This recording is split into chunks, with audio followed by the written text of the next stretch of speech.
चित्रकूट नगर में एक राजा रहता था। एक दिन वो शिकार खेलने जंगल में गया। घूमते घूमते वह रास्ता भूल गया और अकेला रह गया। थककर वह एक पेड़ की छाया में लेटा कि उसे एक ऋषि कन्या दिखाई दी। उसे देखकर राजा उस पर मोहित हो गया। थोड़ी देर में ऋषि स्वयं आ गए। ऋषि ने पूछा, तुम यहाँ कैसे आई हो? राजा ने कहा, मैं शिकार खेलने आया हूँ। ऋषि बोली, बेटा, तुम क्यों जीवों को मारकर पाप कमाते हो? राजा ने वादा किया कि मैं अब कभी शिकार नहीं खेलूंगा। खुश होकर ऋषि ने कहा, तुम्हें जो मांगना हो मांग लो। राजा ने ऋषि कन्या मांगी और ऋषि ने खुश होकर दोनों का विवाह कर दिया।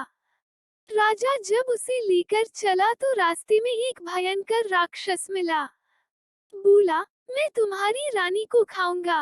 अगर चाहते हो कि वह बच जाए तो 7 दिन के भीतर एक ऐसे ब्राह्मण पुत्र का बलिदान करो जो अपनी इच्छा से अपने को दे और उसके माता पिता उसे मारते समय उसके हाथ पैर पकड़े।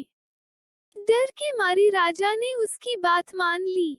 वो अपने नगर को लौटा और अपने दीवान को सब हाल कह सुनाया।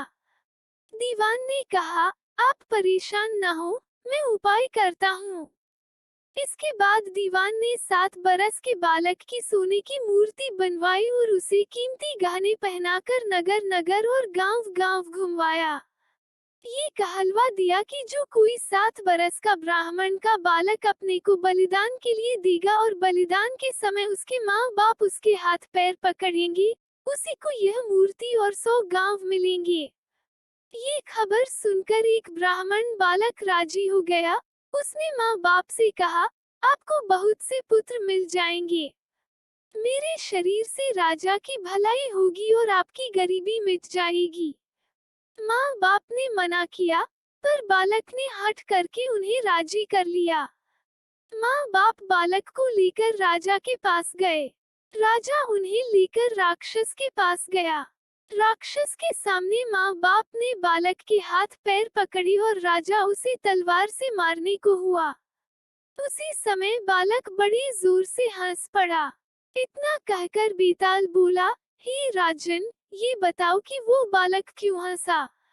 राजा ने फौरन उत्तर दिया, इसलिए कि डर के समय हर आदमी रक्षा के लिए अपने माँ बाप को पुकारता है। माता पिता न हो तो पीड़ितों की मदद राजा करता है। राजा न कर सके तो आदमी देवता को याद करता है। पर यहाँ तो कोई भी बालक के साथ न था। माँ बाप हाथ पकड़े हुए थे। राजा तलवार लिए खड़ा था और राक्षस भक्षक हो रहा था। ब्राह्मण का लड़का परोपकार के लिए अपना शरीर दे रहा था। इसी हर्ष से और अचरज से वह हंसा।